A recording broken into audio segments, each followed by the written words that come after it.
भिडेवाडा या ठिकाणाहून या जनसंपर्क लोकसंपर्क आणि जागृती अभियान आम्ही सुरू केलंय आणि आज चंद्रशेखर कदम आमचे महापालिकेतील गटनेते यांच्या प्रभागात अर्थात कोथरूड विधानसभामध्ये कार्यकर्त्यांची बैठक आणि या ठिकाणी सभेला उपस्थित राहण्याच्या अनुषंगाने आवाहन करण्याकरता आम्ही आलो होतो। लोकांमधला उत्साह आपण पाहत आहात। विद्यार्थी भरभरून त्या ठिकाणी येतात आहे। विद्यार्थी स्टेज मंचवर बसायला लागले, चौबाजूने लोक यायला लागले आणि या ठिकाणची उपस्थिती आणि जो प्रतिसाद आहे हा या भारतामध्ये परिवर्तनाची नांदी आहे। एवढंच या निमित्ताने आज सांगतो। 22 तारखेला पुण्यामध्ये राहुलजी गांधी कुठे सभा घेणार त्याबद्दल काय सांगता येईल? त्या सर्व गोष्टी अंतिम होत आहेत। पोलीस परवानगी आम्ही मागितलेली आहे।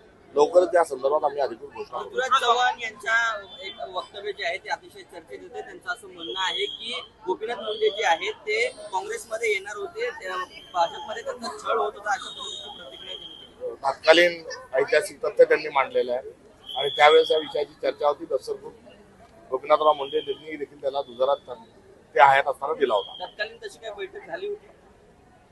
आता गोपीनाथराव मुंडे साहेब या जगात नाहीत। त्यांनी या गोष्टीचा दुजोरा दिला होता असं जेव्हा मी सांगतो तेव्हा सगळा विषय हा स्पष्ट आहे।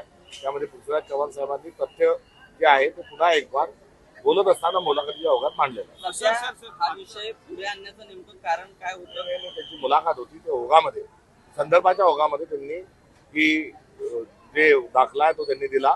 त्याची संपूर्ण मुलाखत बाजूला ठेवून या दाखल्यालाच केवळ जे फिरवल्या जात आहे तो तसं न करता पूर्ण मुलाखत बघावी। सर, ज्या प्रकारे पुणे महापालिकेच्या निवडणुकीत तुम्हाला अभूतपूर्व यश मिळालं, तुम्ही कालावधीमध्ये देखील चांगली संख्या आली नगरसेवकांची, आता चंद्रशेखर कदम तुमच्या बाजूला आहेत, ते गटनेते देखील आहेत, ज्या याच मतदारसंघातून एक 22 मंत्री आहेत, अनेक केंद्रीय राज्यमंत्री देखील आहेत, त्यांनी सर्वाधिक मताधिक्य घेऊन निवडून आलेले आहेत, सोबतच्या देखील महिला नगरसेवकांना निवडून आणल्या।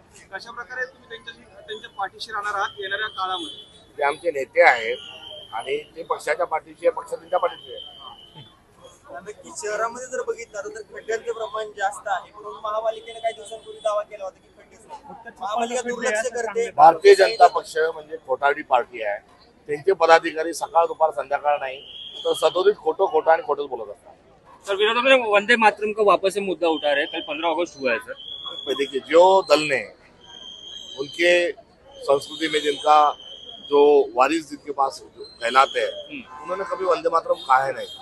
तो वंदे मातरम जो है उस वक्त प्यार है, पुतना मौसी का प्यार है, एक तरीके से मैं ऐसा कहूँगा।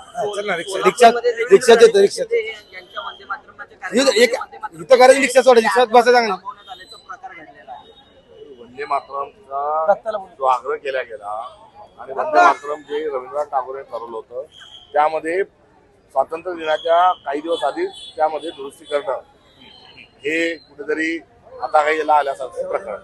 देवेंद्र फडणवीसांचा एक व्हिडिओ व्हायरल होतोय झेंडा वंदनाच्या दिवशी, ज्यामध्ये ते बोलतायत की वतन तेरी कसम की जगह ते म्हणतात सनम तेरी कसम, गाणं म्हणतायत, वतनचं गाणं असलेलं, देशप्रेमाचं गाणं असलेलं, त्यामध्ये वतनचं सनम म्हटलं। त्यांना देशप्रेम त्यांचं भागली आहे आणि त्यांना देशप्रेम नसल्याचं या निमित्ताने सिद्ध होतं। अभिजित टिपकेंकडून खरंतर स्कूल ठीक करो हे अभियान राबवण्यात येत आहे। खरंतर ग्रामीण भागातली जी पडक्या शाळा आहे त्याचं वास्तव सध्या समोर येताना पाहायला मिळतंय। काँग्रेस याबाबत कधी आवाज उचलणार? काँग्रेस आवाज उठवायचा विषय काँग्रेसने सर्व शिक्षा अभियान जे आणलं होतं त्या अभियान हे नेमकेपणाने शाळा दुरुस्त करण्याचं होतं। या अभियानाला भारतीय जनता पक्षाने गोंधळावर ठेवलंय। आम्ही सत्तेत आल्यानंतर पुन्हा सर्व शिक्षा अभियान जोरकस पद्धतीने राबवू।